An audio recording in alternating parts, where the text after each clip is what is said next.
Hi guys, good morning. कसे आहात तुम्ही? आय होप खूप छान आणि स्वस्त असा. राधे राधे गाईज, स्वागत आहे माझ्या चॅनल श्री 707 मध्ये. आज आपण बनवणार आहोत गाईज गव्हाच्या पिठाने बर्फी. 1 वाटी आधी तूप घेतलेलं आहे. आधी इथे गव्हाचं पीठच आपल्याला छान प्रकारे भाजून घ्यायचं आहे गाईज. त्यानंतर मी इथे तूप घालून घेतलेलं आहे. त्यानंतर इथे जो हलका भाजून घेतलेला होता गव्हाचा पीठ, तो पुन्हा आपल्याला भाजायला घ्यायचा आहे. इथे भाजण्याची प्रोसेस खूप जास्त आहे गाईज. जेवढं आपलं पीठ भाजेल तेवढं आपली बर्फी छान आणि नरम बनेल. चम्मचला या प्रकारे असं करून आपल्याला भाजून घ्यायचं आहे गाईज. आणि गडे बनतात त्याला सुद्धा आपल्याला मुरवायचे आहे. हे बघू शकता, मी 2 वेळा तूप घातलेलं आहे.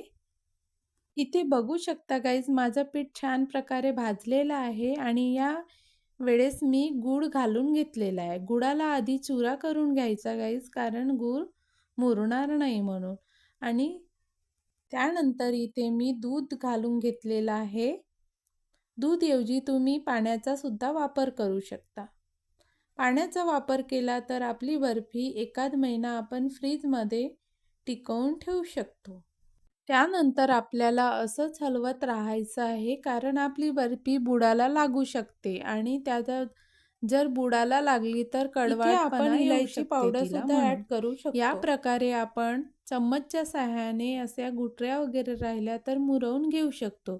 त्यानंतर इथे मी तूप ॲड केलेलं आहे आणि बदाम वगैरे भाजून घेतलेला आहे. याच्याने आपले बदाम वगैरे नरम पडतात. तुम्ही सुद्धा नक्की ट्राय करा गाईज, कारण मुलांना आणि मोठ्यांना सुद्धा खूप आवडते. आणि आपण घरच्या साहित्यामध्ये बनवलेला आहे, तर मुलांसाठी हानिकारक सुद्धा नाही आहे. इथे मी एका ताटीला तूप लावून घेतलेलं आहे. त्यानंतर सर्व मिश्रण घालून घेतलेलं आहे आणि चम्मचच्या सहाय्याने असं पूर्ण पसरवून घेतलेलं आहे.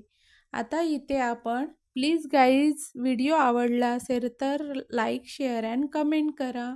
त्यानंतर इथे मी बदाम आणि पिस्त्याचे तुकडे करून घेतलेले आहे आणि बर्फीला सुद्धा चक्कूच्या सहाय्याने कट लावून घेतलेला आहे. तुम्ही आपल्या मनाप्रमाणे याला आकार देऊ शकता. याच्या बर्फीऐवजी तुम्ही लाडू सुद्धा बनवू शकता गाईस. खूप पौष्टिक आहेत. अशा बर्फ्या बनवून ठेवल्या तर आपण सकाळी मुलांच्या टिफिनमध्ये नाश्त्यासोबत सुद्धा देऊ शकतो. हे बघू शकता गाईज, आपली बर्फी किती छान दिसत आहे. आणि हो गाईज, मी विचार केला होता 2 आठवडे साचवून ठेवण्याचा, पण माझ्या मुलांनी तर 3-4 दिवसातच बर्फी संपवून टाकली. भेटूया पुढच्या व्लॉगमध्ये एका नवीन रेसिपीसह. तोपर्यंत bye bye guys. Thank you. आणि रेसिपी कशी वाटली तर नक्की कमेंट करा.